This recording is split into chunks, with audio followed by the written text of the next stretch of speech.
Now, we've been talking a lot about the kids that are getting separated from their parents at the border.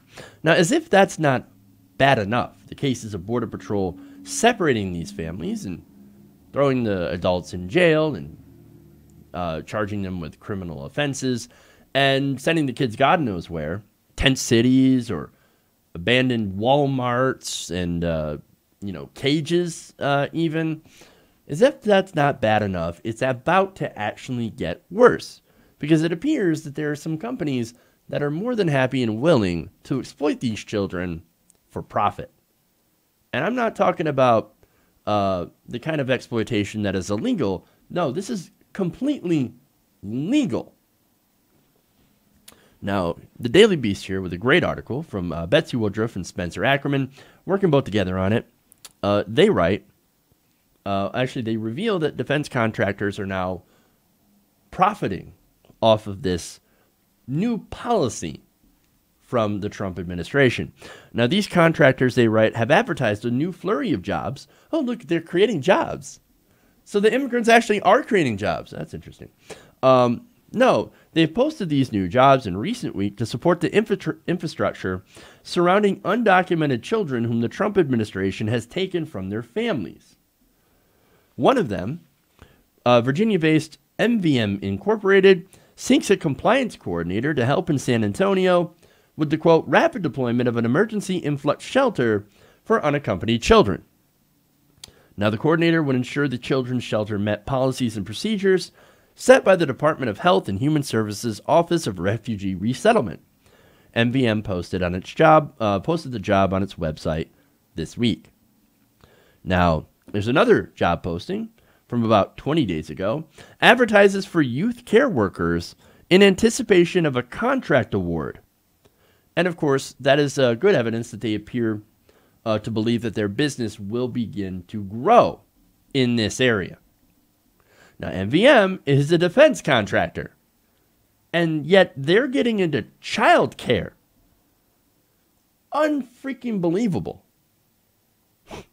Now, Matthew Culkin, who's an immigration attorney who frequently represents these undocumented children, told the Daily Beast that he is deeply concerned about these contractors' childcare work. Well, I am as well. He says, I'm guessing that they're in their mission statement. One of the central components isn't the care of refugee children. It is mind-blowing that these types of industries would even be considered with respect to the care of children. They're not equipped to be able to do it. Would you want your child dropped off in their hands? I know I wouldn't. Well, again, because they are defense contractors, because because that matters. They're used to doing operations that murder people. So, for example, defense contractors like Blackwater or now Z or whatever name they have now, operated in Iraq. And yes, part of their job was killing people, not childcare. No, I wouldn't want anybody's children in their hands. So look, we've talked about, right, the new zero tolerance policy enforced by Jeff Sessions, right? So when somebody crosses a border, like a refugee, and decides to surrender themselves because, hey, look, I'm escaping a horrible existence with, gangs, the government's after me or whatever, I want to apply to be a refugee here in America for refugee status. Well, now when it used to be like, okay, we'll come consider your refugee status. That's fine. Come into America, right? Nowadays, it's, no, we're going to arrest you and we're going to prosecute you. That's the new policy, right? They're arrested, detained, and separated from their families. Now, the adults go to jail, right? And the kids end up in the custody of the Office of Refugee Resettlement. Now, right-wingers will say, oh, no. We're doing this because we don't want the kids to go to jail. Well, why are you sending anybody to jail? Why don't they all go to the Office of Refugee Resettlement? Oh, because the adults, well, they brought the kids over the border, so they're criminals. And we're going to prosecute them to the fullest extent of the law in order to deter them from coming back, you see. Well, when you're facing death, imprisonment is probably a little bit better, at least in their eyes. But anyway, now, the ORR puts the children in shelters or in foster care, and in some cases, they just completely lose track of them. Now, the contractors, however, their part comes into, it comes in basically after they're put in shelters and foster care. They help ORR with the logistics of caring for these children. Now, these children have been through a lot of stuff. They've been through basically hell. Now, let me explain that. Actually, this gets explained by a child advocate contract in pre-solicitation from ORR. Now, this is a June 1st document that describes the traumatic situations undocumented children separated from their families had survived in their home countries. To sort of give you a primer on what they go through and the reason that they leave their home countries in the first place. Now, many of these children face dire poverty, war, forced military or gang recruitment, human trafficking, domestic violence, abuse, family separation, and government neglect. These include very young children, mostly with minimal education, and after apprehension by DHS and transfer to the ORR, these children then face a complicated legal system here in the United States. So they come from horrific backgrounds and horrific situations, then to just get thrown and separated from your families and thrown into this system that is incredibly complicated. Now, that contract that I read seeks companies that can develop child advocacy programs to serve a minimum of 550 minors in Brownsville, San Antonio, Houston, Chicago, Phoenix, Los Angeles, and the New York and D.C. metro areas. Now, look, I can understand that there's a need to take care of these children, right? And that you would need to hire people and that you would need to contract out companies to take care of these children and like build places to house them and things like that. But a defense contractor, really? I mean, really? This is what we're doing? Look, MVM itself bills itself as having an extensive domain expertise in counter narcotics, criminal and civil investigations, public safety, and national security. Nothing in there about childcare. It is known as a security contractor for U.S. intelligence agencies. It worked with the CIA. But here's the thing. I don't think they care. I think that they want to use defense contractors because on some level, people in the administration that are making these decisions don't see these people as children. They see them as potential threats. And that's the thing, right? So here you have the government saying, well, these kids might be a potential threat. And then you have the defense contractors come in and see these kids as a potential revenue stream. They can't wait to exploit profit from them. Oh, yeah, we'll come in. We'll do this. Yeah, sounds great. We'll do these childcare places. We'll set things up. We'll provide infrastructure and all that stuff. You'll get a great deal. Well, what about the children? Are they going to get a great deal? I don't know. Now, if it's not bad enough that we have defense contractors in there, these specific defense contractors also have a spotty record. In 2008, MVM lost a contract with the CIA in Iraq for, as the Wall Street Journal reported, failing to provide enough armed guards. So they're a security defense contractor that's not even good at defense contracting because they want to cut corners.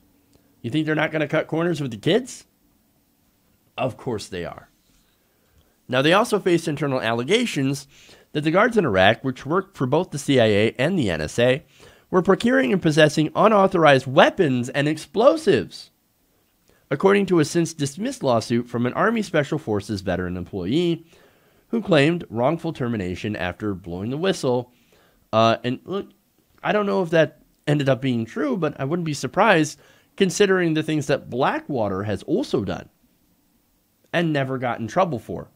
And they ended up having to change their name anyway. That's what these companies do. They get into a little bit of hot water, PR. They change their name, they wait a little bit, and then they come back. Now, most recently, In July of 2017, the Equal Employment Opportunity Commission sued the MVM after finding that the firm retaliated against one of its security guards, who happened to be a practicing Muslim.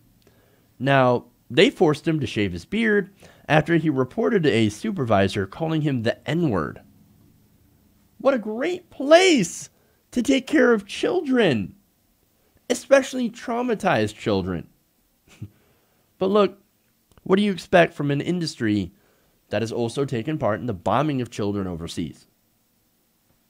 Nonetheless, they're set to profit handsomely from another contract that they expect to get. Now, MVM still has contracts with the government, believe it or not. They have a contract with ICE for transporting unaccompanied, undocumented children. They've earned, since September, $43 million doing so.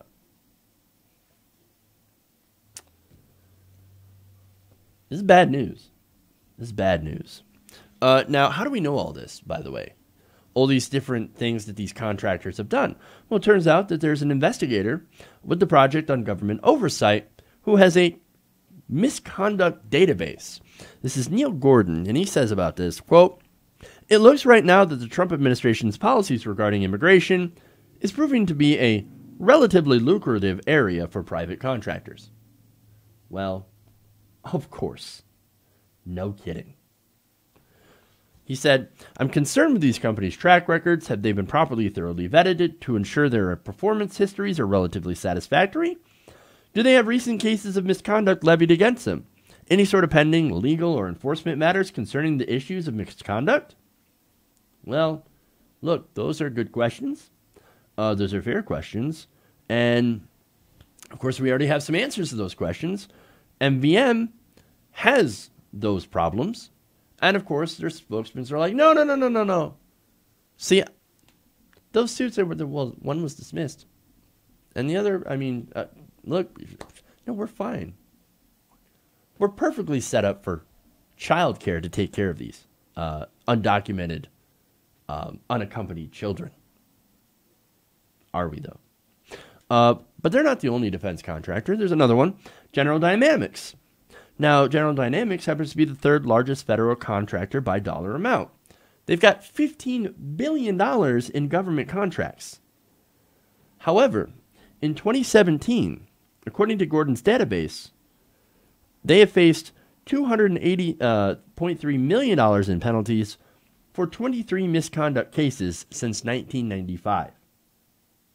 They have been contracting with the Office of Refugee Resettlement since 2010. Well, congratulations. So we have defense contractors in charge of taking care of children that have been through terrible situations. I don't think we're going to make them any better. If anything, would sum up what's wrong with America, allowing the wealthiest to take advantage and basically turn children, the most vulnerable, into a revenue stream. Well, it's this. Hey everybody, thanks for watching this video. If you want to see more like this, please hit the subscribe button below. And if you want to support truly independent progressive media, please consider becoming a patron at patreon.com/TYTNation.